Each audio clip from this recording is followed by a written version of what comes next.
Alright, stick with me because this story starts dark and only gets crazier. A brother and sister are about to go on a date when a hunter stops them in their tracks and kills the boy instantly. But then, for some reason, the boy's body stitches itself back together and he comes back to life. The hunter was there just to test their insane regenerative powers. Because of this, he kept on killing the two siblings over and over again. And every single time they died and regenerated. The hunter gained experience points, helping him level up. This twisted game went on for a few years after he kidnapped them and threw them in his basement. And he wasn't the only one farming these two for experience points. He created a whole guild with the 5 absolute strongest hunters. And they all used the siblings to level up and become the most powerful S-rank hunters in the entire country. Each hunter had a different method for leveling, and some of them went way beyond just killing them.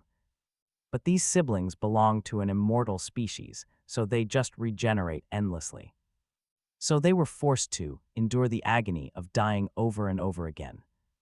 One day, the hunters left the basement without locking their cage, just assuming they were too weak to even move and would only regenerate after dying. On that same day, the hunters had to travel far away for a mission, since they were now famous heroes who had defeated an S-rank demon. However, one of them stayed behind because he wanted to grind a few more easy levels using the siblings. Meanwhile, down in the basement, the brother was still pinned to the floor. The girl's heart was completely shattered. Those monsters had used every part of her body, trying to cleanse herself. She figured if she destroyed her own body and regenerated, maybe, just maybe, she would feel clean again. To free her brother, she sliced off the parts that were pinning him to the ground. Then, needing to trigger his regeneration, she struck him right through the heart. The moment she killed her brother, the girl leveled up. A thought that had never even crossed her mind. Those guys had been doing this for so long, and this is how they became so powerful.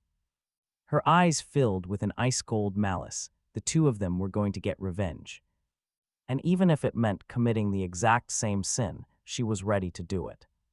Her brother understood her perfectly and just replied, "Do it now." In that dark, freezing basement, they killed each other thousands upon thousands of times, almost reaching 1,000,000. Now they were on a whole different level. When the hunter finally arrived in the basement, ready for another round, he saw something terrifying. The two of them were evolving together. He started screaming that only he was allowed to do that.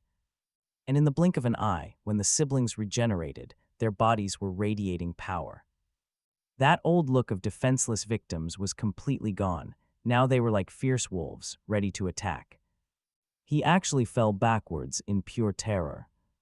But then he remembered he was an S-rank, the pride and joy of the country. So he unleashed his magical beast to attack them. The boy had seen this beast countless times and was confident. He pushed his sister to the side, telling her to watch how much they had changed. His posture was now as cold as steel. Not even the soul-crushing glare of a dragon could make him flinch anymore. And even though the girl was stronger, she was still terrified after everything they had done to her, so her brother stood before her like a knight. The clash between an S-rank and a newly evolved immortal was absolutely brutal. But raw strength and combat experience just weren't enough. When the boy completely drained the S-rank's energy, he told him, "You're going to pay in the worst way imaginable." For hours, the brutal torture continued. The brother destroying and regenerating the S-rank's body, forcing him to feel years of pain in a single day. When the other hunters returned, they found a guild member strung up in the basement, his body an absolute wreck. He was alive, but barely. Not even healing magic could fix this, so the leader put his friend out of his misery with a single slice. Chikara was enraged. But Haruto just explained there was no saving him, it was a mercy kill.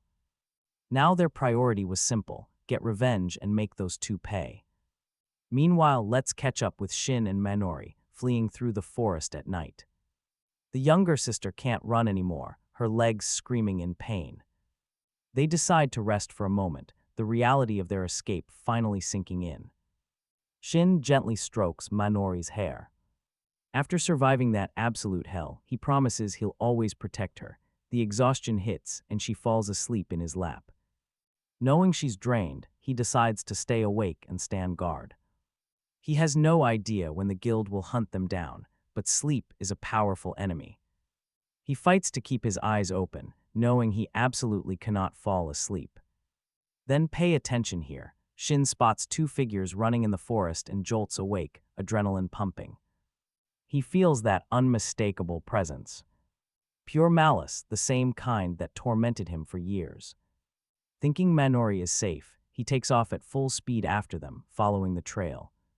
He tracks that malice to a lone house hidden deep in the forest. He knows they'll notice him soon. And then a man emerges from the shadows behind him, stabbing him straight in the neck as a whole group appears. They materialize from between the trees, surrounding him completely. He has no idea who these guys are. The attackers close in on all sides, leaving him totally cornered. They know he's the man they were looking for. But they also remember the woman, 500 million just to kidnap one person. In their minds, this was supposed to be easy money. The group's mage casts a strength spell on her allies, buffing their power. Excited by the upgrade, one of them lunges at Shin, thinking this will be a cakewalk as he sees the young man crumble to the ground, bones shattered. But then Shin casually snaps his own neck back into place, and yeah, everyone just freezes in shock. They know for a fact he should be dead. He asks if they work for the guild, but seeing no answer, he decides it really doesn't matter who they are. Without a sound, he vanishes, reappearing instantly to attack from the side, slamming a fist deep into one enemy's gut. For him, the rule is simple. Anyone who aims malice his way is an enemy. Two men rush forward and manage to rip his arm clean off. Shin, however, just grabs his own severed limb and hurls it, clocking the guy right in the face. As that one goes down, his arm instantly regenerates. And he's already moving to the next enemy, delivering a brutal punch with his brand new arm. After dropping all three, he sees that only the mage with the staff is left. And she is terrified. Panicked by his strength, she unleashes a spell called Purple Light, hitting him dead on. No matter how strong he is, he can't dodge the impact. But here's the crazy part. To her complete horror, Shin just gets right back up. Without a single scratch, stunned by his regeneration, the mage starts to unleash more spells, firing purple beams at him, but he just keeps getting back up, totally unfazed. And you know he's not about to let her escape. Shin gives chase, hangs all her goons from the trees. And then he steals the clothes right off one of them. He decides to spare their lives and heads back to check on his sister. He apologizes for the noise, and Minori asks where he got the new clothes. Shin lies, saying a kind person gave them to him, and his sister is overjoyed. He even brought clothes for her, and she gets super excited. Now that they're all changed, they decide to continue their journey down the dirt road. The Immortal siblings, pushing onward towards their freedom.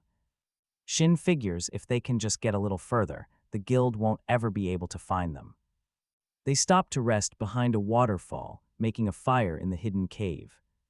He'd brought food for them both, and they finally get to regain their strength.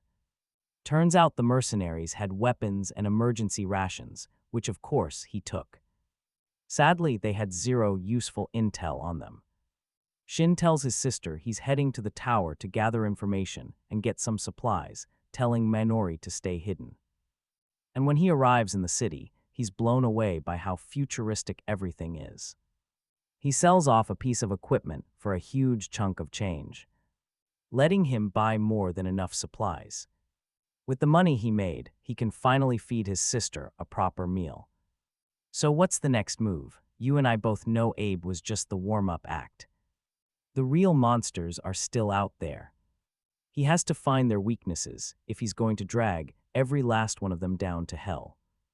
Suddenly an airship appears, broadcasting the news that S-rank hunter Abe 2 is dead. Kira is speaking live, claiming his dear friend, who always helped people, had been brutally tortured and murdered. He swears they will never forgive the ones responsible. Then he does it, plastering the faces of Shin and Minori on the broadcast for the entire world to see. This is where it gets insane. Now he gets it, those mercs were hired to kidnap them. During the broadcast, Haruto addresses Shin directly on screen, saying he will face the consequences, that it is useless to hide because they will find him. The news sends the public into a complete frenzy. They all want the two siblings eliminated to avenge their hero, Abe. No mercy for the criminals who killed a national hero. Shin realizes Kira is just covering up his own twisted crimes and vows to drag him down himself. The scene flashes back a few days, right before the Kuryu siblings finally managed to escape. Charikara is beating a man for failing to bring back any decent intel, calling him utterly useless. He says they have already leveled up enough and don't really need it. Seiya is worried that what they did to the Kuryu siblings will get exposed. But Haruto calms him down, saying he'll make the world see them as absolute monsters, preventing that from ever happening. He knows nobody will believe a couple of fugitives with a 500 million bounty on their heads. But Kongu thinks this means they plan to let them get away alive after what happened to Abe. Furious, he roars that he can't forgive them for torturing his comrade. He's going to personally capture them both and show them a hell they've never even imagined. And believe me, this story is just getting started. He coldly said that Taru was the weakest one, and that's precisely why he was targeted. Now stick with me, because disrespecting the dead is a line you don't cross in front of Kongu. He lunged forward, but shimmering restraints instantly materialized to stop his punch cold. The mage who cast the spell just told him to calm down, claiming she didn't think the siblings were even a real threat to them. For Kongu, though, this was about vengeance, not fear. The whole argument ends when Kira cuts in. A message was left behind, written in Taru's own vital fluids. It said they would eliminate every last one of them, meaning they were all still on the hit list. Haruto tells everyone to chill out, confident that information brokers would show up soon. The entire world was on their side now that their names, faces, and the bounty were all made public. Info on the two was guaranteed to surface. When Kongu tried to protest, Haruto shut him down, saying panic was useless when they were world-famous heroes. They had to get ready to face the Hell Lords themselves. For now they'd rest since everyone was completely wiped, but Chikara, oh, he couldn't rest. Not with this much pure resentment boiling inside his soul. He was going to find those two and personally wipe them from existence. Meanwhile, over at the waterfall, the two siblings were regrouping. Minori had slept soundly, thanks to some illusion magic that kept her peacefully unaware of any threats. But after resting, they both knew. Now pay attention, it's time to run, because staying in one place is a death sentence.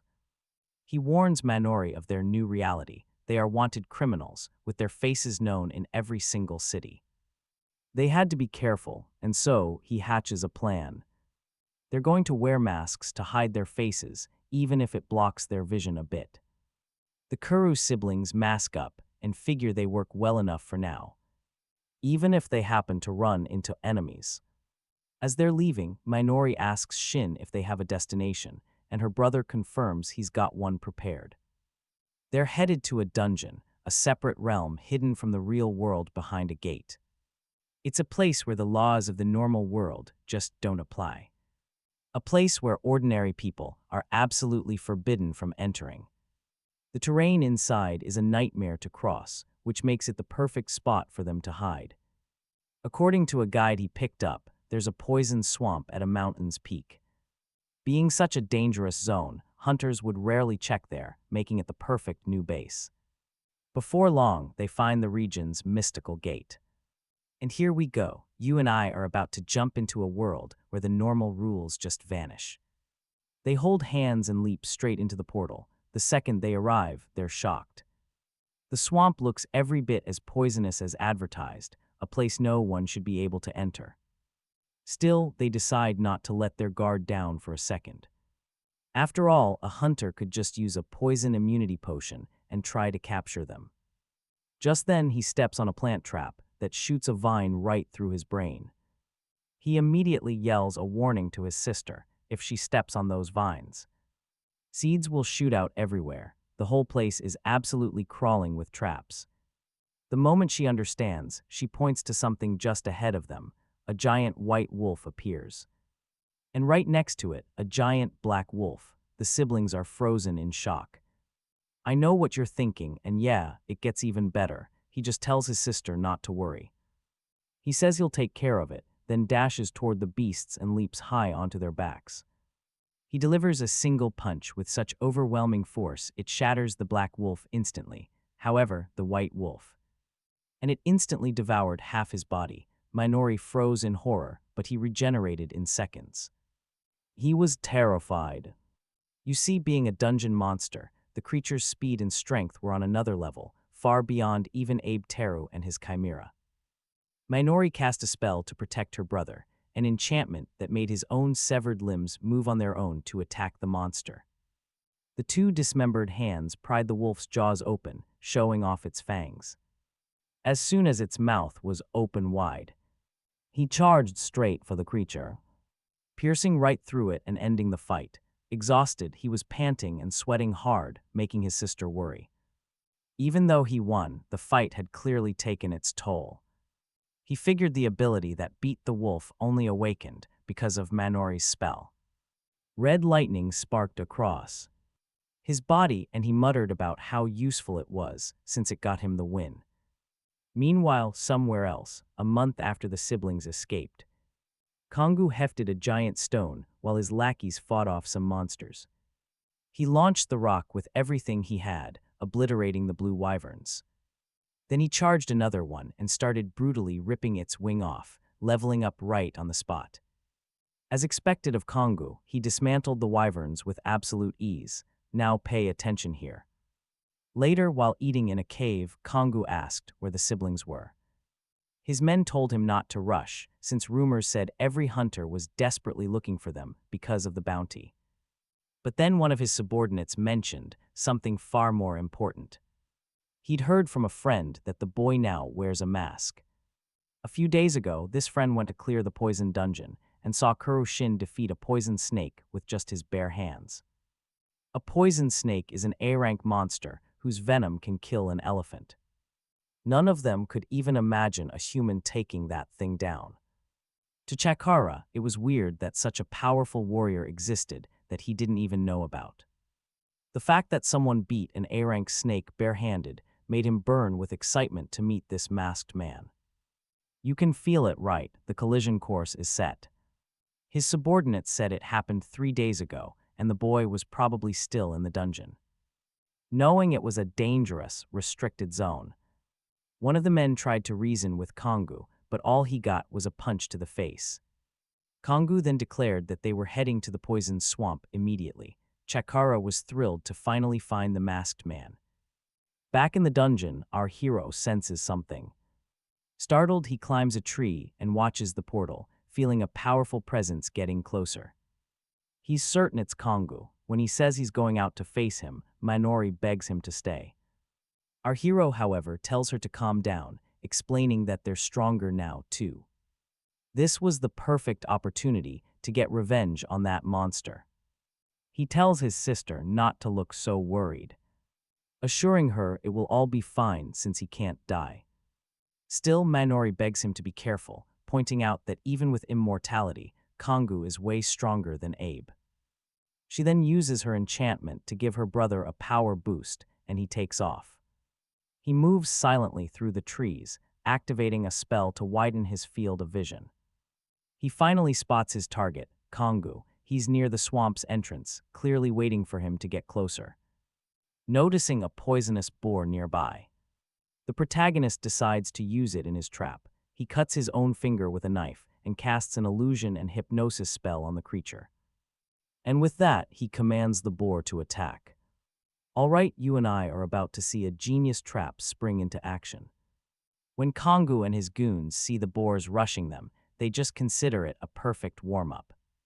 He orders his men to stop shaking and attack the creatures. Crushing the animals with ease, Kongu shouts for more to come.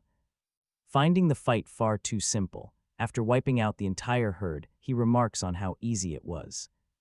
His lackeys beg for a rest, but Shakara flatly refuses. He won't listen. One of his men starts complaining of sheer exhaustion and shortness of breath before he suddenly starts vomiting blood. Soon, his skin and the others begins to melt as they all cough up massive amounts of blood.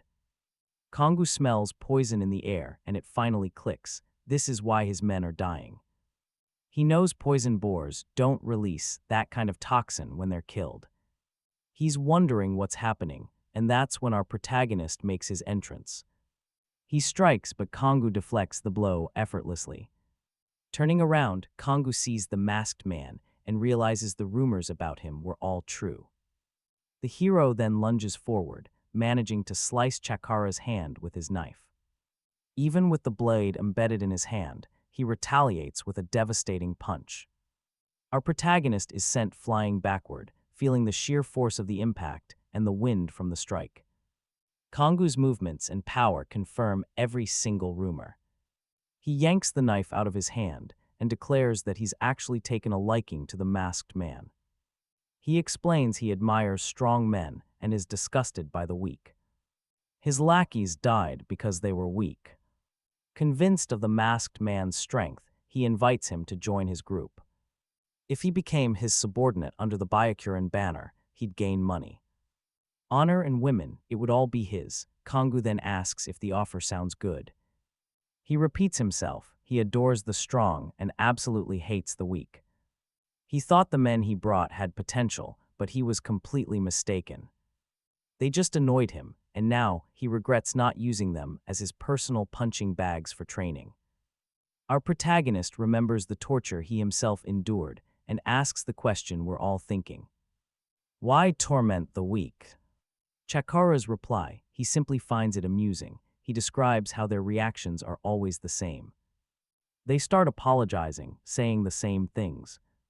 And seeing their faces twisted in pure fear just makes him laugh. Their desperate looks entertain him to no end. Hearing this, our hero absolutely snaps and rushes in, landing a solid punch right on his face. For Kongo, his men are meant to fight. And he even praises the protagonist's punch before he winds up for a massive blow, but Shin manages to dodge to the side. The next instant, Shin grabs his dagger and plunges it into the villain's arm. Letting him get away alive wasn't part of Kongu's plan. But he acknowledges his opponent is seriously strong. Shin was already certain Shakara was a monster, and this just confirms it as he watches him prepare a brutal punch. His face overflowing with hatred, the explosive, bone-shattering blow lands squarely on Shin, sending him flying. After getting launched, Shin knew that was the heaviest blow he had ever taken in his life. He was sure he had just felt the absolute peak of Kongu's power. Kongu approaches and asks if he took the impact. And get this, Kongu then claims he was actually holding back. Stick with me because this is where the power levels get insane. That was only 30% of his full strength. The revelation leaves Shin in pure shock, unable to believe that wasn't even a full power hit. His enemy just grins, telling him to use everything he's got, weapons included. He declares he'll tank any attack the masked man throws, just to prove who's truly stronger. Shin lunges forward, knife slashing through the air, but the blade shatters on impact. Kongu's body is like steel. He scoffs that at his full strength, a dull knife like that wouldn't even leave a scratch. He tells Shin he must understand the massive power gap now. There's no way he can win this, but Shin doesn't back down. Instead, he answers with a furious flurry of punches. Chakara's actually impressed. He remarks that Shin is the first one to challenge him like this after seeing his true power. This fighting spirit makes the villain like him even more, and he responds with a devastating kick. The impact sends our protagonist flying once again, absolutely thrilled by the fight. He slams the boy into the ground, but then, disappointment, he'd placed such high hopes in Shin. And now believes the kid is dead, but that's when Kongu notices a strange pool of poison. A moment later, a knife sinks deep into his shoulder. He can't believe it. Shin's skin is perfectly intact, even after. sinking into that deadly poison. He calls him inhuman, though he still can't remember who he is. But then something clicks. A memory flashes in Chikara's mind, and he suddenly charges at the masked man with everything he has, trying to grab our hero, who cleanly dodges the blows. Kongu then channels magic into his fist and slams it down. The blow shatters the entire area, causing a massive explosion that sweeps Shin off his feet. The attack leaves a huge crater, and the shockwave knocks his mask clean off, and here it is. This is the moment you and I have been waiting for. Upon seeing the face, Chikara starts laughing like a maniac, realizing it was the Immortal all along. He'd been hunting for Kuryu Makoto Shin this entire time, and he's finally found him. Chikara can't believe it was him. It all makes sense now. The only reason Shin had withstood his attacks was because of his regeneration. He roars that he's been searching for him for years, all to avenge the death of someone named Taru. With this revelation, any thought of making Shin an ally is gone, completely out the window. Now filled with pure hatred, he declares he will eliminate him for good, but our protagonist just replies that won't be enough, because he plans to do far more than just eliminate him. He promises to do far worse to Kangachara. The two face off, and the brute charges forward again. He hurls massive rocks toward our hero, and one flies with such incredible speed that it rips his arm clean off. Immediately after, Kongu prepares a devastating overhead kick. As the blow lands, he screams that this time, the Immortal will not escape. The kick shatters the ground even more, widening the crater. However, our hero is completely unfazed. He dashes toward Chikara at blinding speed, appearing right in front of him and landing a solid punch to his face, but Kongu barely even moves. He just smirks, asking if that's really all he's got, to demonstrate what a real punch is. He delivers a brutal blow to Shin's face that sends him flying hard into a rock. Shin coughs up a huge amount of blood. Then, he notices the Immortal is trembling. Kongu laughs, a deep and booming sound, as raw fear is finally visible in the boy. Our hero is terrified. He turns around and starts running for his life. You can just feel the raw panic. His enemy's expression is pure evil. He knows Shin has just remembered the paralyzing fear he felt while being tortured. Makoto runs desperately as the giant follows. He followed, moving slow. The Immortal screamed as his severed arm, which was lying on the ground, flew right toward its target, without even looking. The villain destroys the arm and its magic, sensing Shin's desperate trick. And trust me, you can just feel the arrogance as he says he won't fall for something so pathetic. Immediately after, he drives another powerful kick straight into the boy's stomach. Complete superiority. He steps on his head, demanding to know how the boy got so strong in such a short amount of time. He warns him he'll keep hitting until he gets an answer. From the boy's expression, Kongu realizes something. His sister must be nearby. He sneers that after finishing Shin, he's going after Minori to destroy her too, wanting to see if she's as entertaining as Makoto was. Our protagonist is furious, but he's pinned down and can't move. Kick after kick lands on his head. Finally, the giant stomps down, crushing his skull. The plan is to tie him up before he regenerates, but you and I know it's never that simple. In a flash, the protagonist vanishes from the ground and reappears right behind Kongu. Red and black lightning crackles all over his body. His regeneration is faster than ever. Shin vanishes in the blink of an eye, reappearing directly in his enemy's face.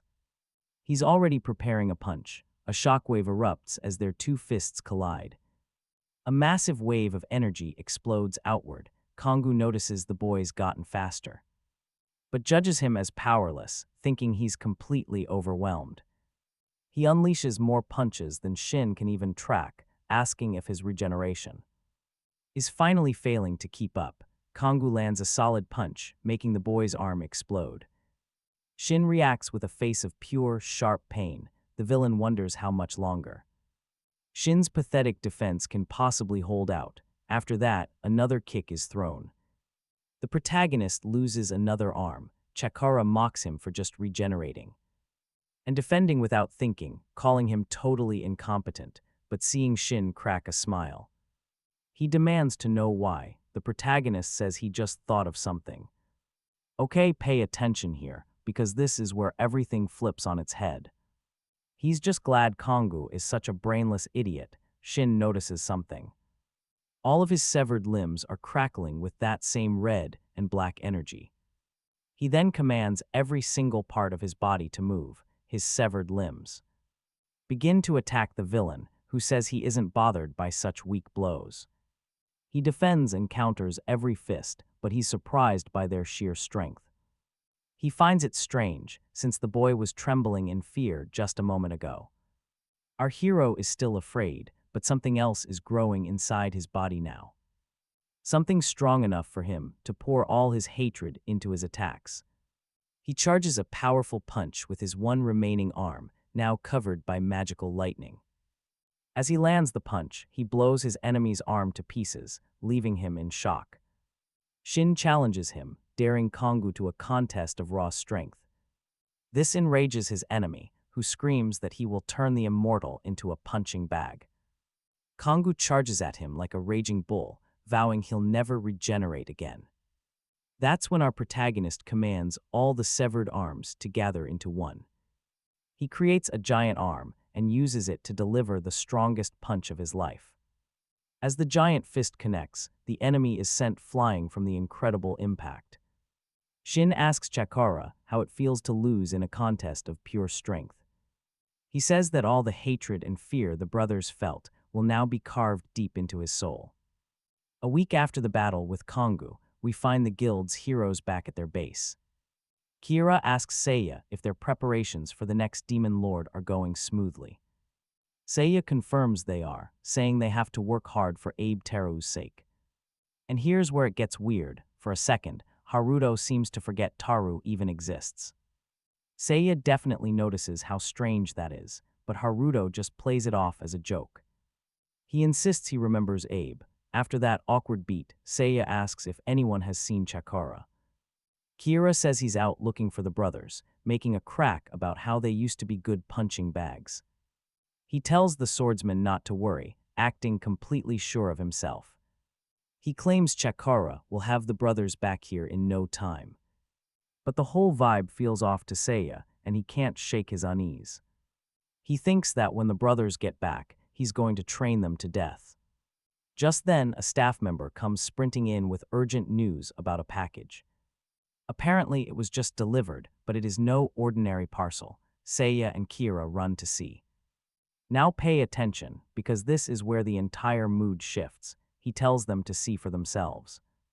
That's when Seiya sees it, pieces of Kongu's body, recognizable only by his tattoo. They realize it's Chikara's arm, and a wave of deep concern washes over them. He casts a spell and confirms it's not a fake, they're his actual body parts.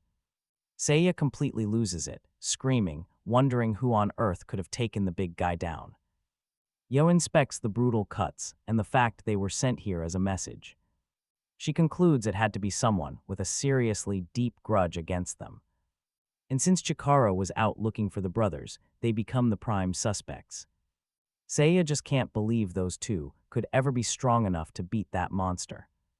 Kira admits he had his doubts ever since Taru was taken down, despite being the weakest. After all, Taru was still way stronger than most hunters out there, and now this. Chikara, one of the most powerful people in the world, has just been defeated. Kira is positive now, the brothers are way stronger than they should be. The swordsman is outraged, unable to process how they could eliminate Kongu so fast. Haruto then asks the big question, how did they get so strong so quickly? Seiya explains their insane method. They killed each other hundreds of times just to level up. Kira adds that when you defeat a higher-level enemy, you get a massive experience boost. The brothers likely killed one another over and over, rapidly leveling up. All this just to become strong enough to get revenge on the Byakuren Guild. And I mean, you can imagine, this revelation leaves both Ya and Seiya absolutely terrified. Even while heartbroken over Chikara, they have to figure out their next move. He casts a spell to stabilize Seiya's mind and tells him he needs to rest. He thanks her and leaves, while Haruto tells the mage to leave him alone for a moment. The second she's gone, Haruto picks up the severed arm of his former colleague. And trust me, he doesn't feel the slightest bit intimidated. He calls it a piece of trash. Sending something like this to confront him doesn't scare him at all. If they seriously think this is enough to get their revenge, they are so wrong. Still, he has to admit, their plan for defeating Kongu was actually impressive. He then grinds his former comrade's eyeball under his heel, calling the brothers idiots. But that eye belonged to Makoto Shin, who was watching everything through it. Now that it's been crushed, he loses the connection. He realizes he has to move. He needs to gather more information from the enemy base, worried about what might happen to Minori. To head back and take care of her. After all, the girl was waiting for him right in front of the guild's base. Sending a package was just a good excuse to go shopping. In the city, but you and I know the dungeon food is probably terrible anyway. His clothes are also enchanted with a kind of body memory spell. So even if they get torn or dirty, they just repair themselves, which is a pretty sweet perk. He grabs a few souvenirs for Minori, who's been waiting all alone for him. As he heads back, leaping across rooftops, something strange catches his eye. Armed hunters are chasing someone down below. The hero stops dead in his tracks, seeing the person they're after is a young woman. Now, here's where things get complicated. He knows this area is controlled by Bakurin. And just then, the hunters surround the woman, thinking they finally have her trapped. Seeing her cornered, our protagonist realizes he can't just turn a blind eye to this anymore. He has to act. He leaps down from the building and rushes the hunters, landing devastating punches on both of them before they even know what hit them. He knows there's a reason she was being chased. So he tells her to run and get away. Recognizing her face in that brief moment and wondering what on earth she's doing here. While all this is going down, Minori waits for her brother, perched on a tree branch. He finally returns. And his sister immediately asks what's wrong. Her eyes locked on the hooded girl he's carrying in his arms. When she asks who the girl is, he tells her to calm down and just take a closer look at her face. Minori's eyes go wide. The person he's holding is her. They have the exact same face. Now meet Ishiki Seiya, the proud commander of the Bakurin Guild and the S-rank top swordsman. With his gentle looks, he's insanely popular and practically worshipped by women. His friendly personality and good humor win over just about everyone he meets. But I know what you're thinking, and yeah, very few people know his true, wicked nature. One day, while he was in a hot tub with several girls, one of them accidentally spilled some wine. Seiya became enraged and killed her for that tiny mistake. Back in the past, seeing Minori in chains, he had called her his greatest toy. Unlike other women, no matter how much he broke her, she just couldn't die. He proved it by cutting her with his holy sword, loving her panicked screams. For him, torturing women was the ultimate pleasure, and Shin hated that he always went after Minori. To shut his older brother up for good, Seiya just shoved his sword right into his mouth. He found torturing men boring, preferring to attack and toy with women instead. He violated her right in front of Shin, telling her to scream louder for them. After his sick game, he heads to the base elevator and spots Kira and Taru talking. He watches the two of them enter a room that's supposed to be off-limits to everyone but Haruto. Seiya tries to peek from behind the door, but Kira catches him and tells him not to snoop. The swordsman apologizes, claiming he was just curious seeing them go into that room together. Kira says he was just throwing something out, and then asks if Seiya wants to see for himself. Curious, the swordsman steps into the room and is met with a sight that would chill anyone to the bone. And trust me, you are not ready for this. He sees dozens of tubes, each one containing a clone of Minori. Haruto explains that the idea is to mass-produce them, using New's power to level up even faster. They used Byakurin's resources and Teru's tech to create the clones. But the plan was a bust. turns out their regeneration was incomplete.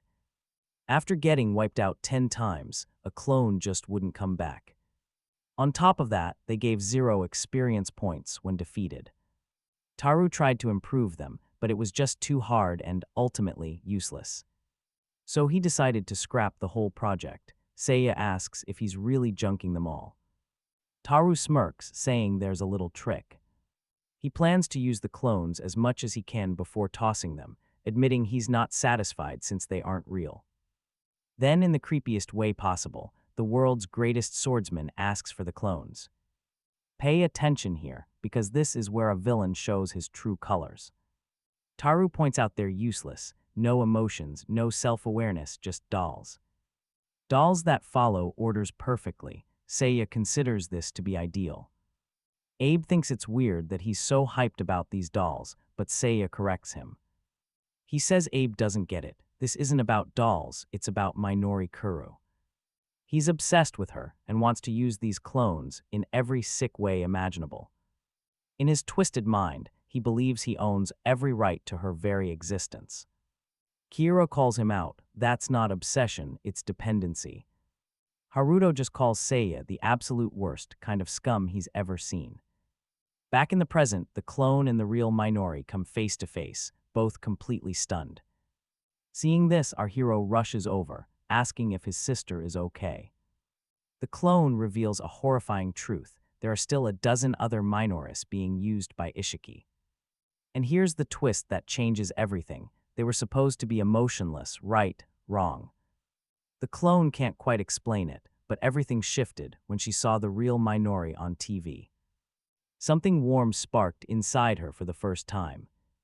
And at the same moment, she realized all the hatred and resentment she felt was aimed directly at one person, Ishiki Seiya. The second she understood that feeling, she bolted from the mansion. She tells them others just like her are still trapped, begging for help to save them. Our protagonist immediately gets an idea: use the clones to take Seiya out. The clone is confused, so he explains that since Ishiki thinks they're just dolls, he'll let his guard down. They could use that to get close and finish him. But Minori asks the critical question: what happens if he finds out? He replies that in the worst-case scenario, all the clones would be eliminated. And his sister explodes with fury. She slaps Shin Makoto right across the face. She yells that those girls never asked to be born into this nightmare. Now that they're alive, they can't be used as disposable tools and left to die.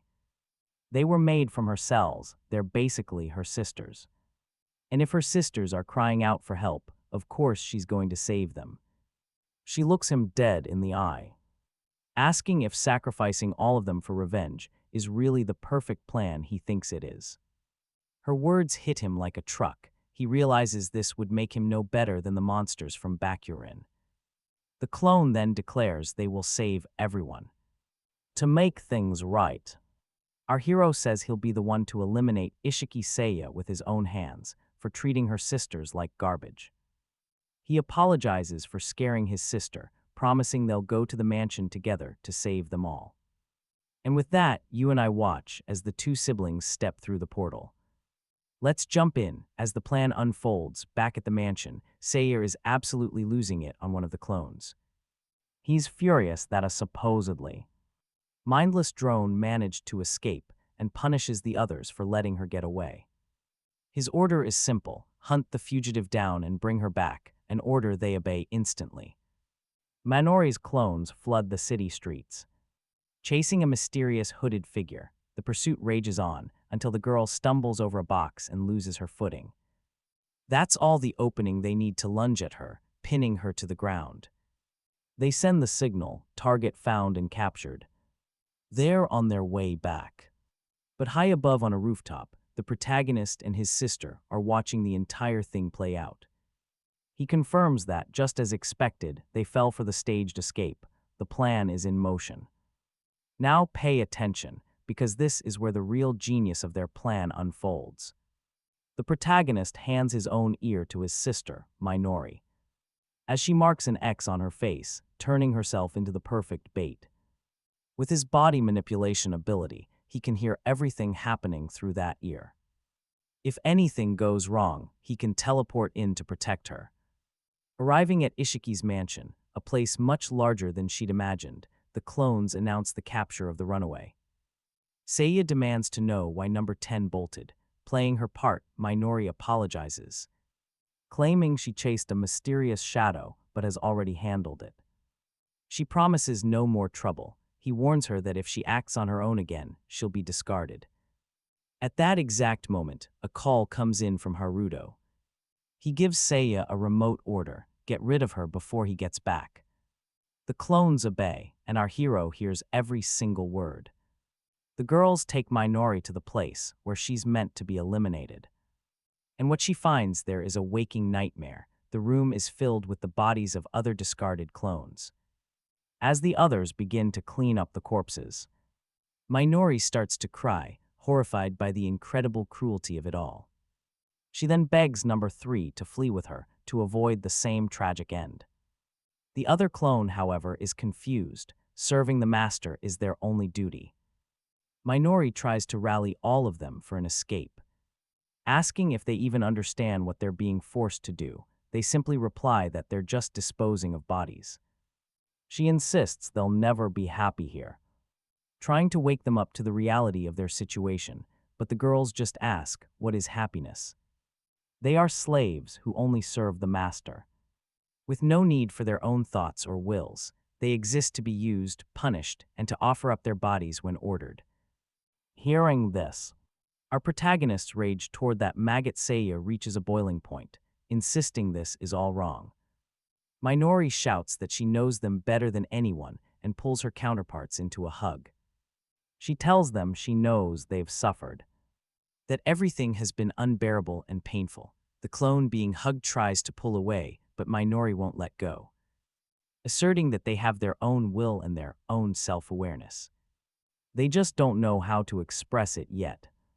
She proclaims she will save every single one of them. Number 3 doesn't get it, but she feels something stir deep inside her. But just as that breakthrough happens, you knew it was coming, the door gets kicked open. Seiya declares he never gave her permission. Trust me, you and I are about to see a villain at his absolute worst.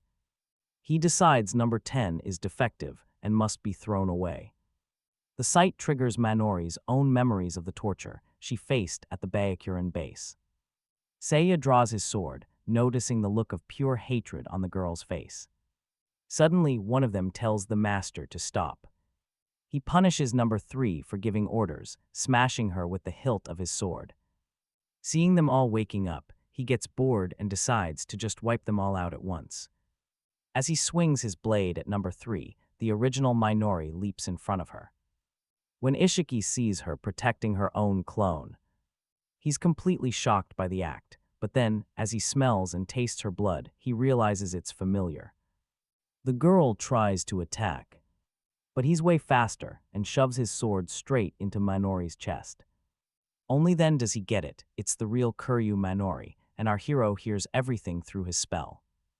After his sister is found by the villain, Shin finally begins his rescue mission. Moving at insane speeds, he invades Ishiki's mansion. The alarms start blaring, and the enemy knows Minori's brother has arrived. Pay attention, this is no simple rescue. Shin is about to face hell itself, guarded by an army of armed clones. These are trained combat models, and every single one has his sister's face. The villain wonders just how far the protagonist can get, while he easily dodges every single attack. The clones lunge at him with spears, but our hero evades each strike, until a surprise attack slices his arm clean off, as usual. But then clone number 10 appears and helps him. Pushing back the warrior who attacked him, another clone demands to know what number 10 is doing. She yells that Shin is the original older brother to all of them. In response, the warrior says she doesn't care, the master's orders are absolute. Eliminate all intruders, no exceptions. For protecting an enemy, number 10 has now become a target and is officially considered a traitor. The clones get ready to destroy her, but right then, Shin recovers and grabs his mask, and here we go. The moment he puts it on, this immense energy just explodes around him. And he tells clone number 10 to back off and let him handle this. Elsewhere, Seiya slashes Minori's face and laughs as she screams in pure agony. He grabs her hair, taking a deep sniff and loving the scent of her fear. Giddy with excitement, he throws a punch that sends her flying, thanking them for getting rid of Chikara and Taru, since he was getting sick of them anyway. Seiya demands to know why she came back after escaping, asking if she missed being his personal plaything. And just then, he kicks her right in the face. Filled with a burning hatred for him and what he did to her clones, Minori gets up, grabs a dagger, and screams she will never forgive him.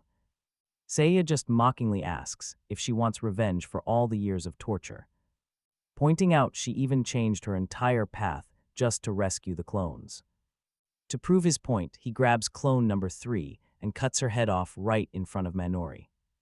In pure shock, she screams in terror and tries to wound him with her little dagger, but against a master swordsman, she doesn't land a single scratch. To show his absolute superiority, he tears off both of Minori's arms with his sacred blue sword and then kicks her away.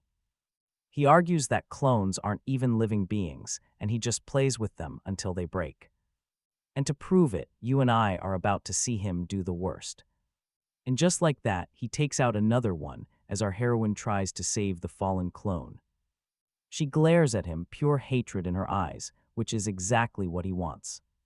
He needs her eyes to fill with absolute despair. The moment Minori steps in front of another clone to protect her, he attacks again. Now watch this, her arms are severed once more. Even so, she casts a spell, screaming for the villain not to move. But Seiya, however, just says she doesn't understand the situation at all. Those she desperately tries to protect, they're nothing but useless, disposable dolls. Seeing her so desperate to save her kind, he laughs, telling her she needs to ask properly. He orders Minori to put her head on the ground. When she just glares back at him, filled with hate, and refuses, he plunges his sword right into another clone's stomach. He asks again, does she really not want to save them? Then, furious, he screams for her to obey. He warns that if she refuses to kneel, he'll just continue to eliminate her people, proving his point by throwing daggers right at the clones, taking them down one by one.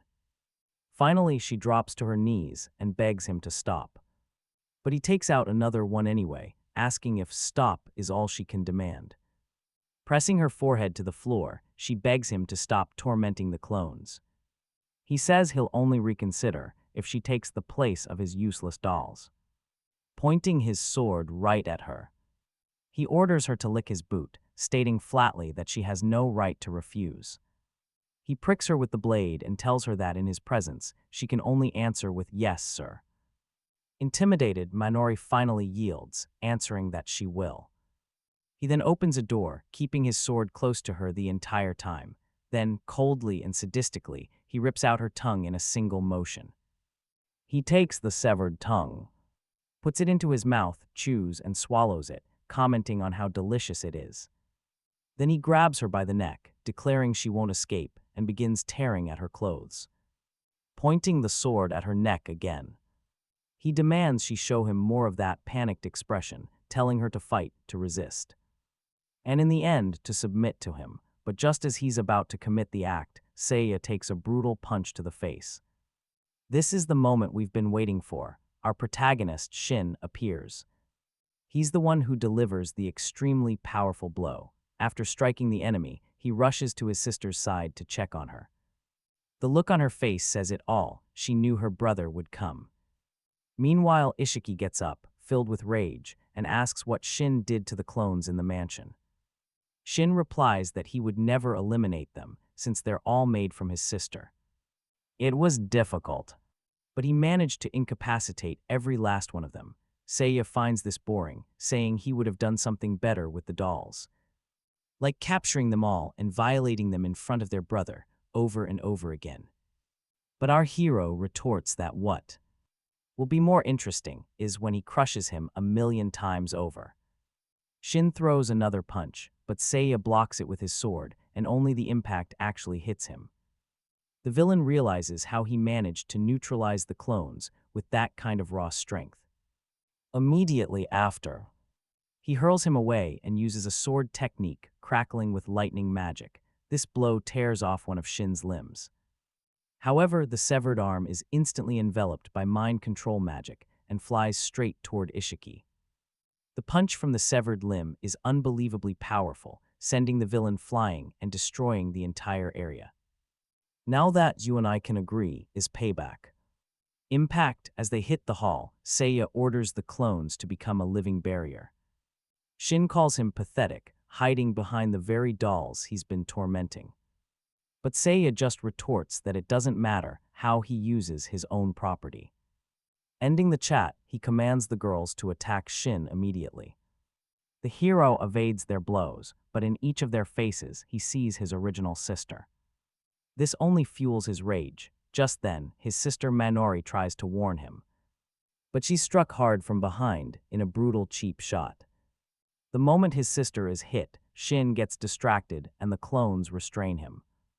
He screams for them to let go, forced to watch as his sister is attacked again.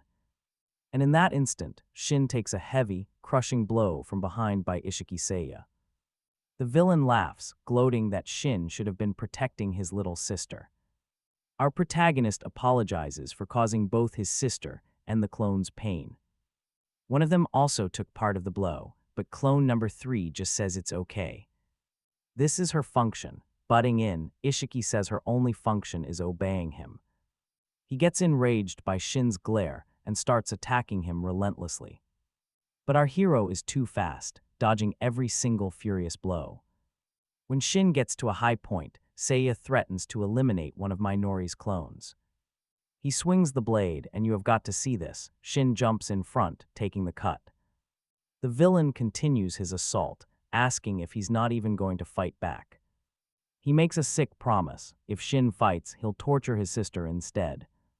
Seiya grabs his greatsword and unleashes a devastating wind strike, shredding him.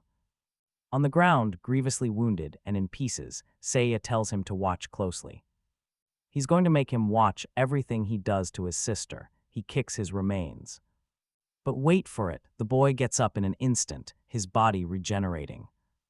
Ishiki calls him a useless undead, but Shin is already shielding all the clones. The girls question why he's protecting them, completely stunned. Shin simply replies that he's doing it because he wants to protect his sister. Seiya scoffs, saying they're just dolls made with Baccarin's tech, not the real thing. Calling them slaves, he orders them to eliminate Shin immediately. Seiya screams at them to obey his orders, but this time, nobody responds. Something is starting to click in their minds. They finally see why he protects them.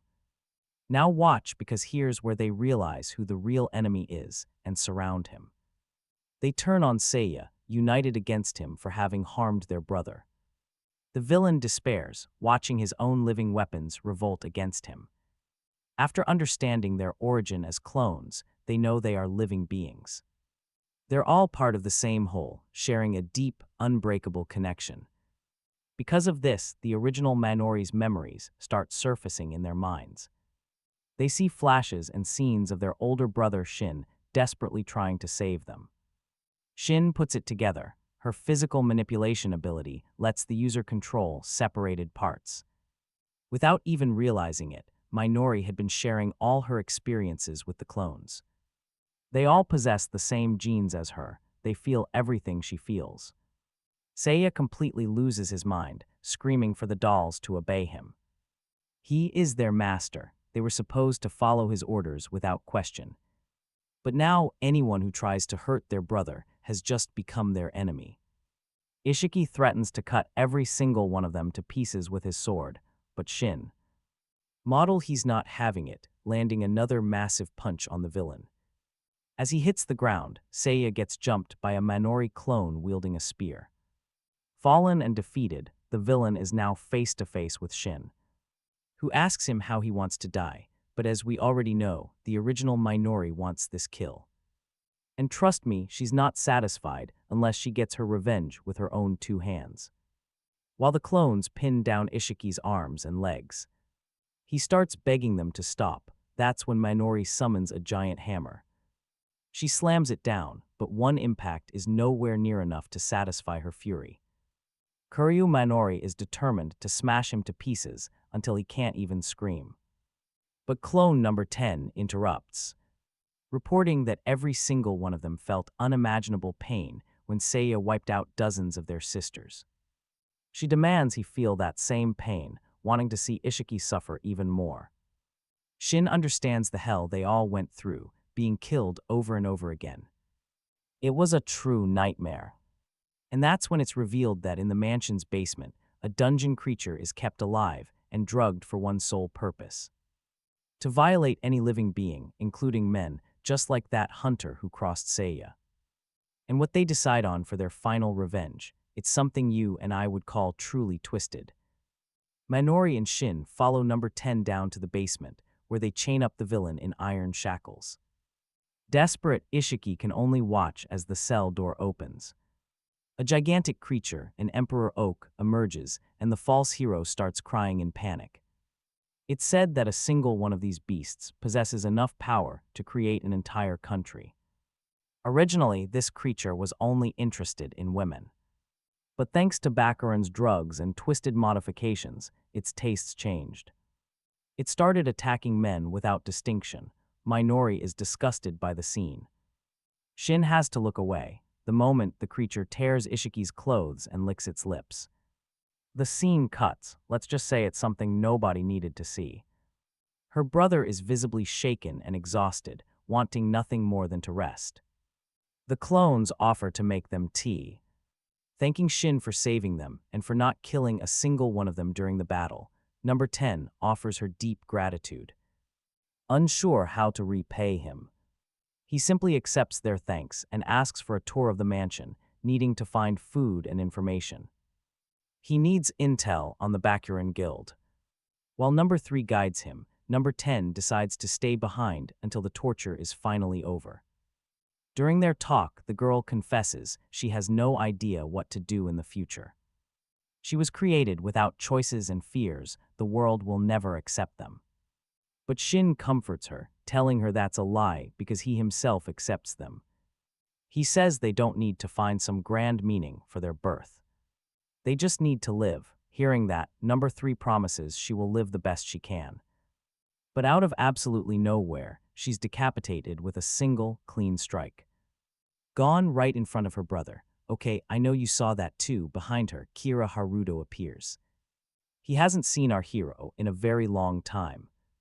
To get here, the Baccarin hero had to eliminate every single one of the other clones. He faces Shin with a sadistic smile, saying he's happy to celebrate their little reunion.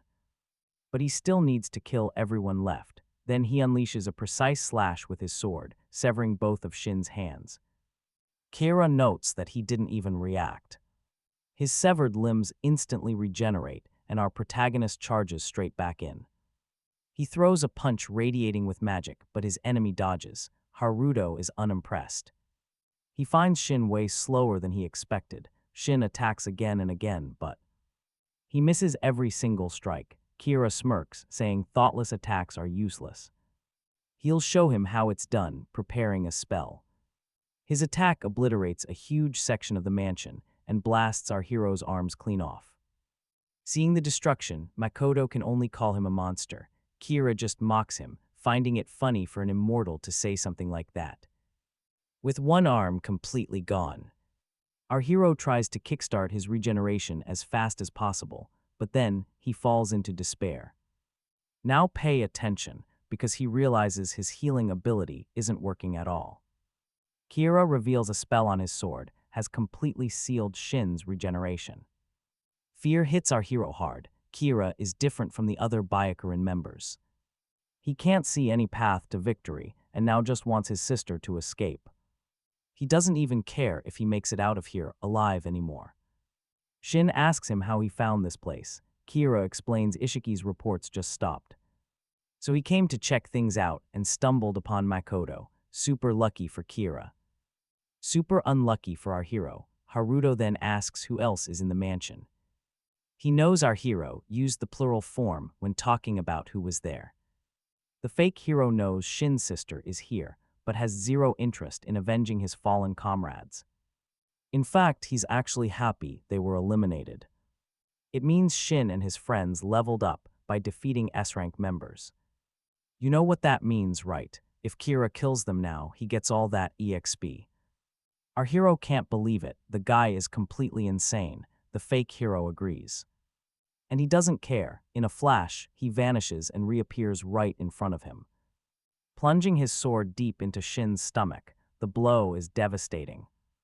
As Shin falls to the ground defeated, Kira gains an absurd number of levels. He's feeling an overwhelming rush of euphoria, but Shin refuses to give up. He casts a spell that binds Kira's feet, screaming that he'll still kill him. Using the sacred dome of the sanctuary, Kira blasts our hero away, sending him flying. He declares that there's no way he can be defeated now. At his current level, our hero can't even touch him and just takes hit after devastating hit. His regeneration just can't keep up with Kira's overwhelming power. The enemy then offers Shin a choice: surrender and come quietly. And he'll leave his sister in peace, but if he resists, he'll capture him first. And then go after the girl. Shin asks if he's lying, and Haruto says it's up to him. In a state of total panic, Shin gets on his knees before the enemy. He begs him to take only him, to spare his sister. You and I both know this is tough to watch. Kira just laughs, mocking his complete lack of pride, but he was lying the whole time.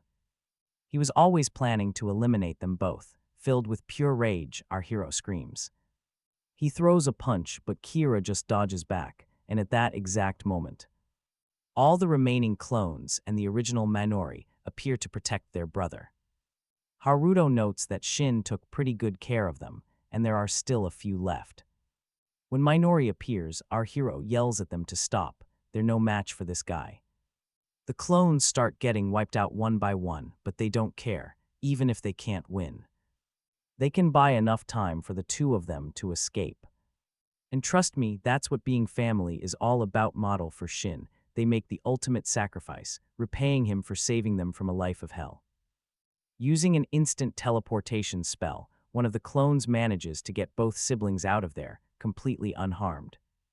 Kira's attack hits nothing but air. He realizes a spell of that level requires an absolutely insane amount of mana. Seeing the caster collapsed on the ground, he knows this situation just got complicated. Still, he's confident that even if all the clones ganged up on him, they wouldn't stand a single chance of winning. But then, one of them rips her own shirt open, revealing one final trick tied to her original purpose. After all, Ishiki only ever planned to use them and then throw them away. Clone number 10 activates a magical biological bomb, unleashing the soul energy packed into a crystal embedded in her chest. With her last bit of strength, she thanks Shin and Minori one last time before detonating herself, blowing the entire mansion away with overwhelming force. Now meet Sajirie, who was considered the most beautiful woman in the entire Byakuren Guild. With her stunning looks and gentle, impartial attitude, everyone absolutely adored her. However, only the unlucky few who saw her alone discovered the terrifying secret she hid. Like one man who stumbled upon her bathing in vital fluid and witnessed her true, monstrous face. 6 months ago, she descended into the secret bunker deep in the guild's basement. Stepping into the room where the siblings were imprisoned, she checked how much fluid had been collected so far. Seeing it was only halfway done, she decided to speed things up. When the machine stopped, she stormed over to the panel herself and fired it right back up. The helpless siblings could only watch as a giant fan materialized right beneath them. The blades began to spin at a dizzying speed, and the two panicked as they were slowly ground into paste. And watching this whole scene, the mage just cackled with pure sadistic glee. Yeah, I know what you're thinking, she's completely unhinged. This method didn't help her level up, but that was never the point.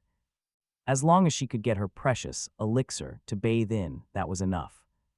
She'd always imagined immortals would look like zombies, not that they'd have such soft skin. No matter how much they were tortured, their skin always regenerated, smooth as a newborn's. This was it, a woman's ultimate dream, eternal youth. With beauty and youth that never faded, men and money would just flock to her effortlessly. She was deeply envious that the siblings were just born with this power. Just by drinking their vital fluid, she could keep her youth and radiant skin forever. She had found the fountain of youth, and now she wanted even more of that precious blood for herself. All while Kira, the guild leader, watched with a proud look. Back in the present, when the guild leader finally arrives at the scene, he finds no trace of the siblings. He immediately wonders if the two actually managed to escape. Kira calls Ya, faking some sympathy, but the mage is absolutely furious. Voice dripping with rage, she demands to know where the siblings are and why he hasn't captured them yet. Kira tells her they took out Seiya and escaped again, but you could not care less. She just wants him to catch them. Now Kira doesn't get the rush. After all, he points out, they still have plenty of their blood in stock, but she argues back that the blood has to be fresh to work properly. And trust me, that one line tells you everything. And her youth would just fade away, but Kira says he doesn't care about that. He just complains that she's yelling way too much. He calls him useless and orders him to stop screwing around and find the fugitives now, but Kira's expression just darkens. You can tell he's about to cross a line, asking when she got important enough to order him around. He tells her to go capture them herself, if she's so thirsty for their blood. Then he twists the knife, saying if she stays so stressed out, she'll just end up with wrinkles. That comment makes her absolutely explode, igniting the entire area. Fueled by pure rage, the mage decides she'll hunt the two of them down personally. Elsewhere, Haruto finally wakes up, asking his sister where they are. She explains that the clones blew everything up near the gate. And somehow they landed inside a dungeon. Startled, our protagonist asks about the others, and Minori's face just falls. And man, this next part is heartbreaking. Our hero is devastated, realizing he couldn't save them, breaking the promise he made. Seeing the pure agony on his face, Minori hugs him tight. Assuring him they all would have understood, he fought bravely to protect her, and that was enough. But Haruto blames himself, feeling this overwhelming need to make up for his failure. Through Minori, he could feel the clone's final thoughts reaching him. And Haruto finally understood. In the end, they all chose to stay by her side. Crying, Minori confirms it. She and all the clones got his final message. Their last request, for him to live on for all of them, hits him hard. But right now he feels weak, and all he wants is to become stronger. His sister feels the exact same way. She squeezes his hand, reaffirming their pact to get stronger together. While he was out cold, Baccarin made a new announcement concerning the two of them. Minori, who at first thought it was news of Haruto's death, reveals it was something much, much worse. The bounty on their heads has been jacked up. We're talking 5 billion per person. Hunters everywhere are coming for them now. They have to get out of this dungeon immediately, because their pursuers can track them through the teleportation points. Following a long winding path, they finally spot the exit. A single point of intense light, but Haruto stops Minori dead in her tracks. He tells her to wait, because right at the exit, a monstrous eye appears, blocking the entire opening. And then its whole body is revealed, a giant, terrifying dragon. Minori screams for them to run back into the dungeon, but her brother wants to do the exact opposite. And in that moment, the dragon unleashes a devastating fire breath that sends them flying. After that massive impact, the creature starts circling the area. They realize it's a high-rank monster, the kind that should never be outside a dungeon. They have no idea why this dragon is here. But they know one thing, they don't stand a single chance in a fight. The siblings start desperately dodging its intense fireballs. As they run, they spot a city and think they might be safe. Dragons don't usually attack human settlements. But to their absolute horror, the creature unleashes a wave of fire, destroying a huge part of the city. Its breath is over 3,000 degrees, a temperature that can melt literally anything in its path. Its scales can repel cannon fire, making it practically indestructible. Only the combined might of several powerful guilds would even make fighting a dragon a possibility. Faced with that reality, faced with this monstrosity, the siblings wonder how they'll ever escape. Then Shin drops a crazy idea: attack the monster head-on. Minori thinks he's lost his mind. But the protagonist is dead serious. They will kill this dragon and level up. He reminds Minori of their promise, arguing that if they run away now, they will never be strong enough to defeat Kira. Shin charges from the left, while Minori circles the beast from the right. The creature immediately unleashes a torrent of fire. Our hero dodges, searching for the perfect opening to strike. He dons his mask and activates a magical enhancement spell, charging straight at the dragon. Shin attacks the beast from above, kicking off a deadly aerial battle. A dragon is still a living creature, which means the head is the main weak spot. He lands a solid punch on the creature's head, making it stagger and lose its balance. His hand is now covered in the monster's fluids, and he feels a searing pain from the dragon's incredibly hard scales. Okay, watch this. Minori realizes she needs to aim for the gaps between the scales and moves in to attack. She thrusts her dagger deep into those gaps, but the dragon barely flinches and smacks her with its tail. After knocking the girl aside, the creature turns back to Shin and prepares another fire breath. The blast hits him directly, but his sister quickly appears to shield him from the attack. The monster ignores their efforts, unleashing a macabre red breath. Minori desperately tries to block it with a magic spell. But even with her shield, the blast tears through, severely injuring her hand. The black flames, which devour magic itself, continue to burn her flesh. Feeling absolute agony, she thinks of the clones who died, using that memory as fuel. Determined to grow stronger, she rips off her own arm to stop the spreading flames. She faces the dragon head-on just as her brother gets back to his feet, declaring that this fight isn't over yet. This is the first time his bones have been completely melted by an attack. He expected nothing less from a dragon's breath. Now fully recovered, he coldly rips off his own hand, imbues it with a powerful spell, and hurls it at the monster. The hand, glowing with magic, strikes the creature with full force, and for the first time, it shows real pain. Seeing his chance, Shin screams for his sister to make her move. She immediately charges toward the monster. The girl feels she needs even more power and screams as she prepares her final attack. Minori unleashes the infernal black flame magic with everything she has, aiming right for the target. The dragon roars in pain and finally begins to weaken. In that instant, our protagonist appears right in front of it and forms his severed limbs into a single deadly weapon. Compressing all of his power into one devastating point, the unified strike finally pierces the dragon's tough scales. He then hits the monster's head with one last massive blow, and it reacts with a final, agonizing scream. The attack slams the beast into the ground, finishing it off for good, and our hero gains several levels from the victory. The two siblings are exhausted but satisfied, having finally defeated the creature. Minori feels her powers have awakened after facing the dragon's flames. As they recover, they wonder why a dragon was even here. They didn't see it when they came through this area before. Our hero realizes someone had to be controlling it because of the purple glow in its eyes. It was the same glow that appeared when they were hypnotized during their torture. You and I both know what that means. To control something this insane with hypnosis magic, trust me, it could only be the mage. The second he says her name, several dragons start flying over the island. On top of one are two well-dressed people, fully armed with swords. They jump down, and our hero suspects they're also being controlled. They immediately charge him and Minori. One hurls his sword at the girl.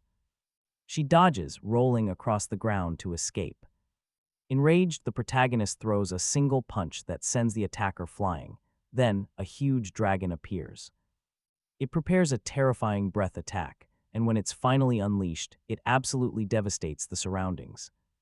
He notices the explosion covered a much bigger area than the attacks from the other dragons. Their cover is blown, and more enemies are pouring in. Shin decides to handle the dragon and tells Minori to take on the hunters, who also seem to be under that hypnotic control. But seeing their strength, Shin tells her to fall back, realizing he almost put her in a deadly situation. He says he'll handle everything himself, but Minori is scared to let her older brother fight alone. Remembering the mansion fight against Seiya, she gets an idea. She tells her brother she can't let him handle it all by himself anymore. After all, this is their revenge. Together, they charge at the hunters. Spells flying, with a burst of fire magic, Minori takes out 3 of them at once. As the dragon readies an ice breath, Shin charges forward and takes a direct hit. Half his body is torn off, but he uses body manipulation to attack with the severed part. The dragon bites down on his legs, stopping the attack. But Shin is clever. He uses a poison infusion, causing the creature excruciating pain. It falls defeated, granting him a massive level up. The hunters attack Minori without stopping, but she dodges every single blow. Seeing more enemies dropping in from above, she's forced to summon her magic shield. She protects herself until one stabs her right in the back. Realizing there are too many targets, she decides to stop holding back. I know, right? Time for Black Flame expansion. She hits several enemies at once, warning her brother they need to end this fast to avoid permanent damage. But even with black fire burning them, the hunters just get back up. The hypnosis magic forces absolute obedience, keeping them on their feet no matter how bad the injuries are. Then, suddenly, all the puppets and monsters begin to retreat. They all fall into a perfect line, even the dragons, waiting for Sajiri to step out from a portal. The siblings notice that Kira isn't with her. Arrogantly, the woman seems to think she can handle them all on her own. She reveals she shares the 5 senses with her hypnotized puppets, and that's how she pinpointed them on the island. He remarks she's brave for coming here without Kira Haruto. She just replies she doesn't need him to face 2 opponents she considers pathetically weak. Minori summons her black flames and says that pride always comes before the fall. She attacks the mage, who completely dispels the spell, left without a single scratch on her. The mage used a shield made of living people to block the attack. This makes Minori furious. She cries out, enraged that she doesn't value human life. As one of the hunters falls to the ground, defeated, the mage says that human life is worthless to her. As long as she's beautiful and strong, that's all that matters. And just like that, we know who the real monster is here. Minori believes all life is equal, but to the mage, she's disposable. She sneers, saying their entire reality is just an illusion. And you and I are about to watch her shatter it. A blast of purple lightning erupts. The ground splits open, carving a huge crater between them as Shin Makoto jumps. He moves to save his sister, but yet teleports to him, saying he should worry about himself. She casts a hypnotic spell with a kiss, and Shin Makoto's eyes instantly turn. Purple, he's under her control. His sister is paralyzed with terror. The mage smirks, saying he's lucky, he'll stay young forever as her puppet. Furious that she's brainwashing her brother, Minori charges the mage. She lunges dagger first, but her own brother steps directly in front of the blow. And right here, the mage's sick game begins, taunting Minori for her actions. She whispers how terrible it must feel to stab your own brother. The mage forces him to counterattack with a massive punch. Minori dodges, shouting. She tries desperately to wake him from the trance, begging him to recognize her. But Ya says it's useless. Her hypnosis can only be broken by her, or unless Minori can overpower it with a stronger spell or simply eliminate the caster. Controlling Shin, Ya orders him to attack. The boy unleashes a brutal barrage of kicks. After knocking her away, he advances and lands another punch squarely on her. Ya knows the pain of being beaten by her beloved brother is far worse than any injury. He's so much stronger. Minori grabs her dagger, deciding she has to fight back. It's her only way to avoid being eliminated, but looking at him, she sees a vision. A memory of him being kind. That split-second distraction costs her everything. A powerful hit sends her to the ground, disarmed. she feels weak, thinking. She can't fight him. He closes in, choking her, lifting her off the ground. She feels completely powerless. Then she sees another vision of him protecting her. And she remembers the promise they made to become strong together. I know what you're thinking. Is this the end for her? Not even close. Consumed by pure hatred, she screams with all her might that she will kill the witch. Yo orders Shin to tear his sister to pieces, but it's Minori who moves first. Faster than light, she severs his limbs, apologizing to him as she strikes. Dodging his mindless attacks, she immediately casts explosive black flames. The magic scorches a vast area, forcing Yi to escape through a portal. Minori had always believed that as long as she was behind her brother, everything would be fine, but that wasn't enough anymore for her own survival. She attacked him without mercy, tearing off his arms and then finally his head. But even headless, Shin's body keeps fighting, landing a punch on his sister. And in that blow, she can feel his emotions, his apologies. It was Minori, she realized, who should have been apologizing all this time. She had been weak, always dragging him down, but that was about to change. Now she would finally have the strength to protect her brother, too. She levels up. And in this final embrace, you and I witness a heartbreaking declaration. She vows to become strong, then explodes with magic, taking Shin Makoto with her. After the sacrificial attack, Yi returns, trying to collect the siblings' blood. She wants to recover their essence as quickly as possible, growing irritated. With the dense smoke that prevents her from seeing, from within the smoke. Minori's voice cut through the chaos, and you and I are about to see a villain get a serious reality check. She tells him you underestimated her, thinking she couldn't fight Shin, but back when they escaped hell. They literally killed each other over and over. Suddenly, an insane amount of magical power explodes from her. The girl declares she made up her mind a long, long time ago. Shin Makoto thanks his sister for snapping him out of the hypnosis, and now they'll fight side by side. Yi realizes the explosion must have completely shattered her spell. So she gears up to hypnotize him all over again, raising every hunter and dragon from the dead. She orders her undead army to attack the two siblings, but Minori is on a whole other level now. Her dagger easily blocks a sword, and her brother finishes the hunter off. But a second later, a dragon nearly burns him to a crisp with a blast of fire. That's when Kuru Minori saves him, throwing up a last-second protection spell. Then she unleashes her black flames and completely torches the monster. The witch just raises all the corpses again, declaring that fighting her is useless. She says they'll just keep moving until their hearts are destroyed for good. He knew if they didn't eliminate them properly, the undead would just keep coming back. So the two siblings brace themselves against the hypnotized horde, who are basically zombies now. Even after taking a brutal beating, one of them is still standing. Even without a jaw, his sister points out that their movements aren't powered by magic. She tells him to just focus on knocking them down. He gets it. He starts wailing on them, pumping every single punch full of raw magic. In the middle of the chaos, an enraged dragon dives right at him with Yo on its back. It stomps down hard, pinning our hero to the ground. Now pay attention, this is her big chance.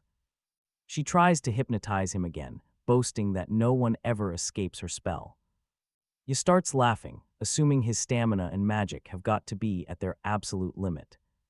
She's confident he's too weak to resist now and will easily fall under her control. She gives the order, eliminate Minori, but suddenly he kneels, preparing a magic-infused strike. Yo urges him to follow her command, but her expectations are about to be shattered. He delivers a massive uppercut straight to the villain's chin, and yeah, that's the moment we were waiting for. Lying on the ground, she's in total shock, realizing her hypnosis no longer works. The siblings have reached a higher level. Her magic is completely useless against them now. With her teeth broken, Yi finds it impossible that he actually overcame her power. In a total fury, she starts spamming destructive spells to finish them both off. Minori just creates a shield, effortlessly defending against every single attack. She calmly tells you that the two of them are basically immortal now. This just makes the witch angrier. She conjures even stronger spells, unleashing storms of elemental meteors down on them. It doesn't work, nothing works. Kuryu Minori defends against everything. And then she uses her own attack, the Black Line spell. Even as the witch throws up a shield, the blast of black magic starts breaking right through it. She can't believe it, her magic is losing. The girl's spell hits her, and her skin begins to burn. She starts to burn and scream in pain, a pain that Minori has experienced countless times.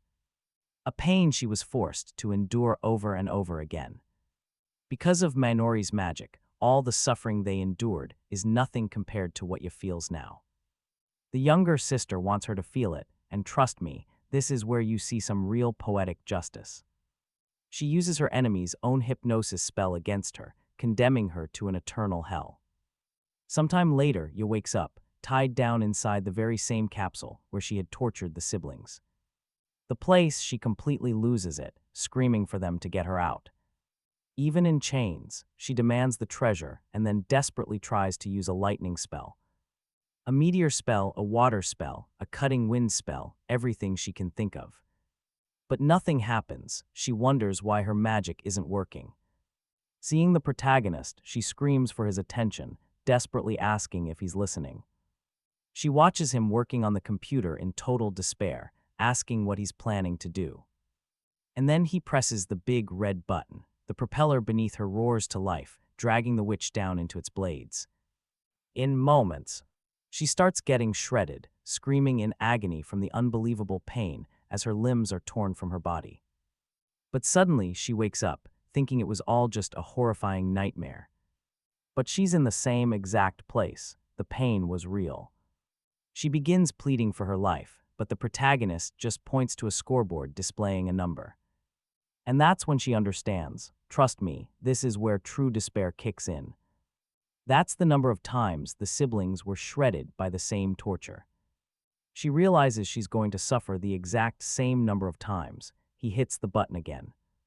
The witch screams in agony. Finally, she awakens, realizing she's endured it all.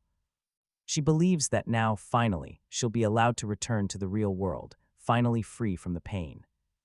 The moment she gets back, she plans to deal with the siblings and finish them off for good, but then the counter resets. It starts all over again, and she is plunged into pure, soul-crushing despair. The button is pressed, and her screams echo as she suffers once more. She can't believe she has to go through the entire nightmare all over again. Meanwhile, the siblings notice the witch's real body is becoming dry and wrinkled. They realize this is a Sajiri's true form, that she'd been using magic to fake her youth. And now we finally get the backstory we've all been waiting for. She was over 100 years old. The protagonist explains that she lived for about 150 years. When the tribe of Immortals appeared, she found that by drinking their vital fluid, she could stay young. That's why she was so obsessed with the siblings and their eternal youth. Even after suffering the same torture they did, she still desperately clung to life. Shin, his brother, believes if they just leave her there, she'll die of old age. The hero decides not to finish her off and turns to leave.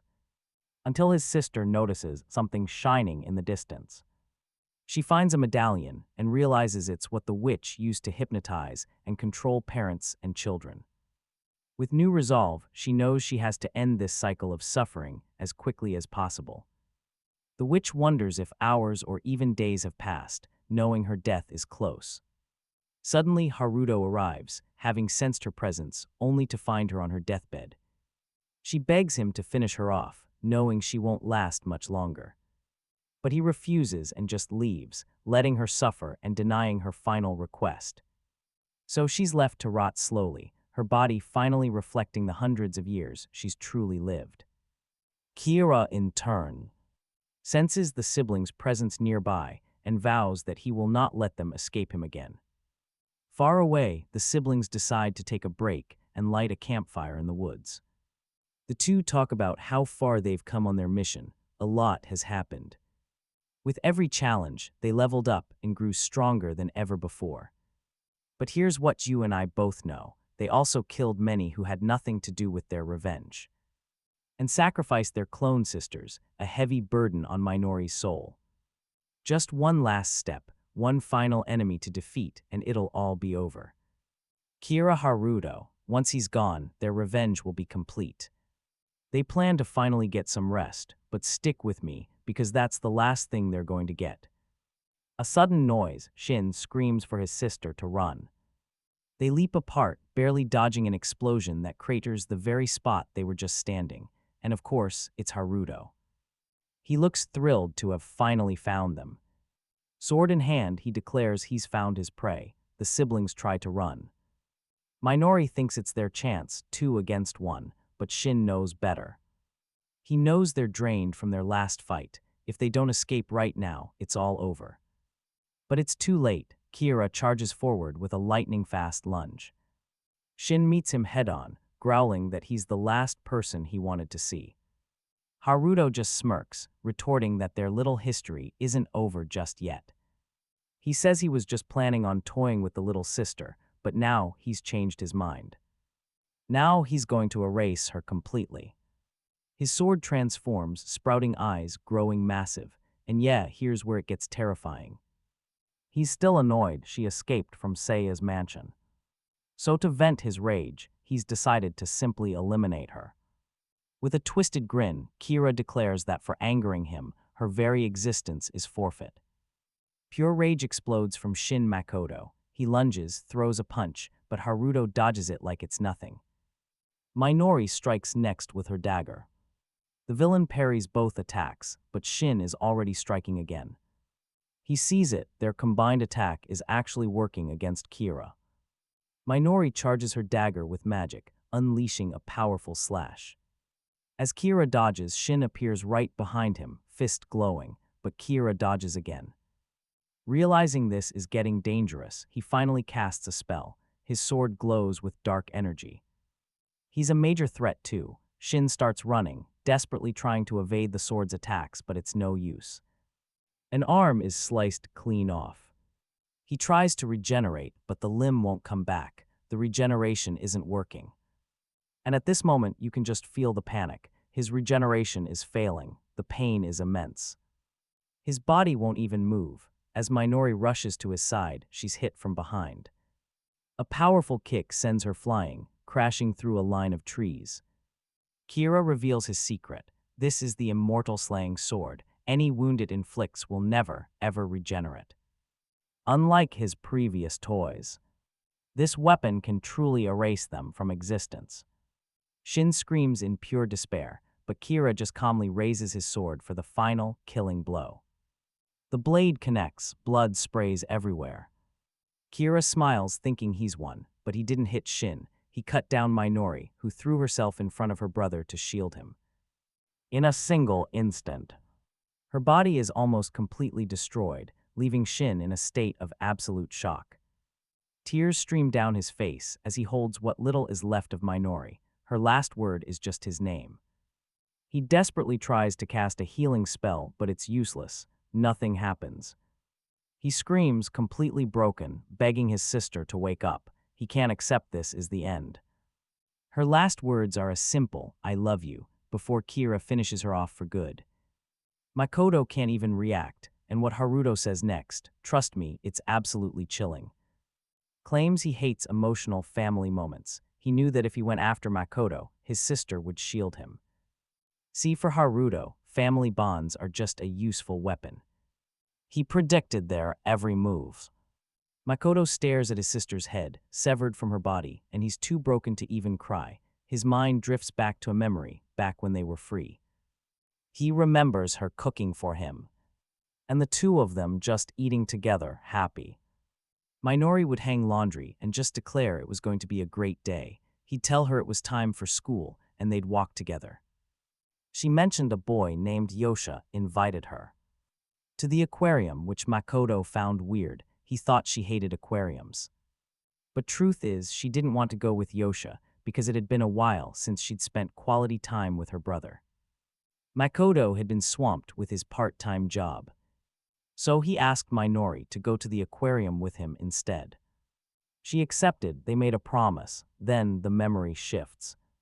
As they were walking through the village, they run right into Haruto Kira. He asks them straight up, "Are you Kuryu Makoto and Kuryu Minori?" Startled, they say yes. Haruto smirks. He says he's been looking for them for a long, long time, and he's finally found them. Now watch this. He draws his sword and says he's here for their bodies. With one clean slash, he cuts Makoto in half, right in front of his sister. The girl breaks down, screaming in tears, but in seconds, her brother's body just regenerates. Haruto is impressed, an incredible healing ability. Makoto himself had no idea he could do that. This confirmed everything his informant had told him. They were immortal. So he strikes again, taking both of their heads clean off, but it's no use. They regenerate infinitely, no matter how many times he cuts them down. He's amazed. He never imagined monsters like this existed, the true descendants of immortals. The siblings, of course, were completely clueless about their own heritage. He kills them again, stepping on their heads to show his dominance. From that moment, they became his personal food source, and the torture began, non-stop. They were killed hundreds of times by Haruto Kira's sword, who promised to put their unique bodies to good use. Back in the present, Makoto finally breaks. "You and I knew this was coming." He enters full-on berserk mode.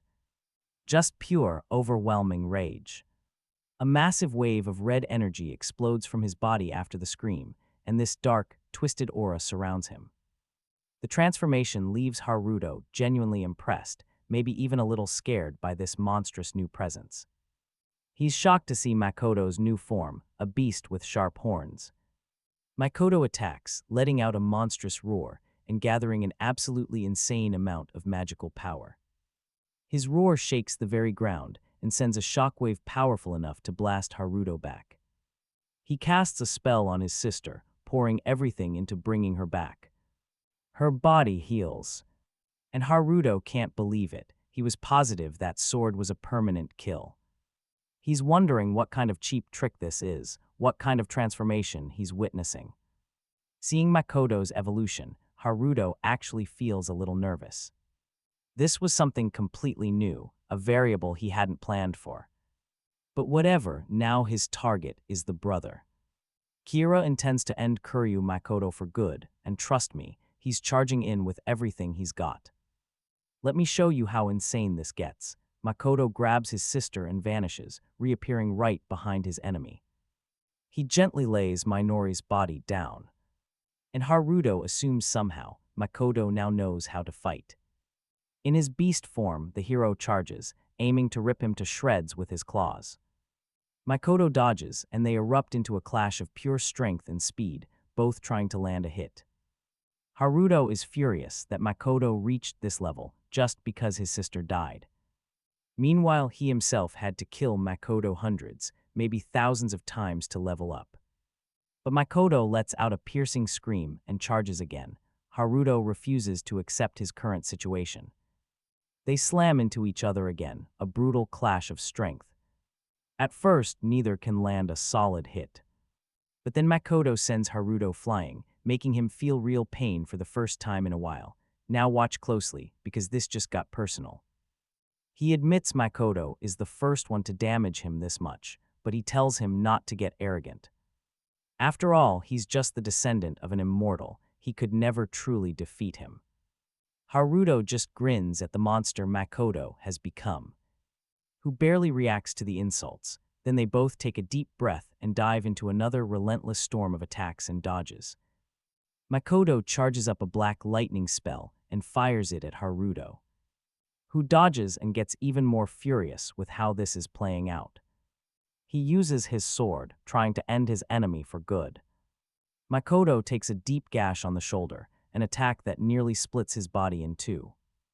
Haruto moves in for the kill, leaping for a downward strike to drive the sword right through him. But our protagonist has already recovered and throws up a magical barrier. It blocks the attack, then he jumps and strikes Haruto, using his energy to slam him to the ground. With Haruto down for the count, Makoto walks slowly towards him. Haruto can't believe he's about to die and refuses to let it end like this. Meanwhile, Minori wakes up, even after being hit by that sword that stops regeneration. She sees her brother freeze in fear, and just when you think it's over for Haruto, think again. The villain awakens a semi-demonic form, and she is completely shocked to see him. She thought she'd been cut in half by that sword. Is that monster really her brother? Then Haruto, in his true form, says he never expected to show this form to anyone. Wings burst from his back as he declares the price the immortal tribe is about to pay will be high. Filled with pure hatred, he charges forward to unleash a brutal attack. He and Makoto clash with insane power, radiating a massive amount of energy. His sister watches the two fight across the sky with overwhelming power. Utterly shocked, Haruto attacks with a demonic look on his face, trying to run his sword through our protagonist. Makoto, however, catches the blade with his bare hands and charges a magical blast that he fires from his mouth. The attack hits Haruto dead on, blasting him off the ground and causing intense pain. But he withstands the hit and unleashes a sword strike that slams our hero into the ground. He charges again and sends him flying with another slash.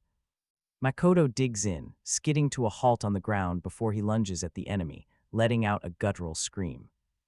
He bites down on the neck of the Bioacaran's leader, who feels a sharp pain. But Haruto takes advantage of the opening to slice off Kuryu Makoto's head. He believes that with his neck severed by that particular sword, trust me, it's impossible for Makoto to survive.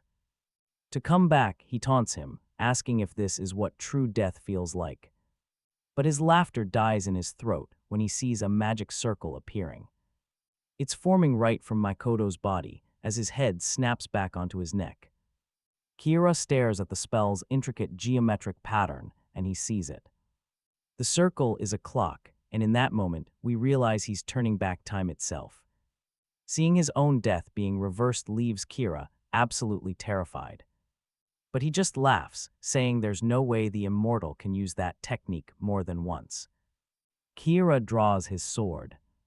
Unleashing the very same strike that once took down the Demon King of Hell, he's determined to end this duel.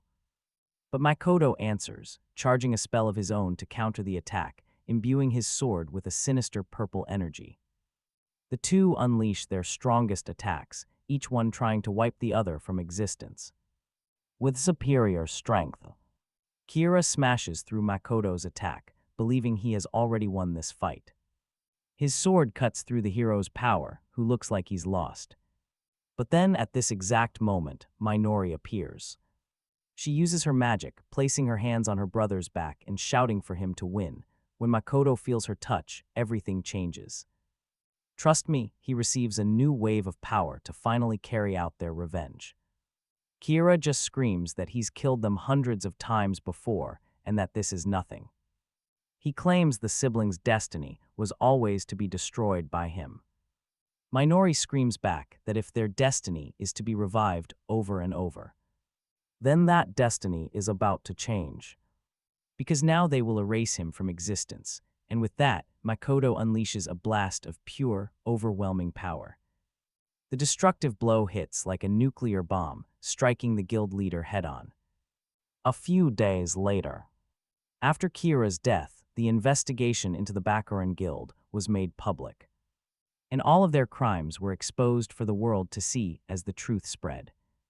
Other hunters commented on just how depraved and insane that guild's members were.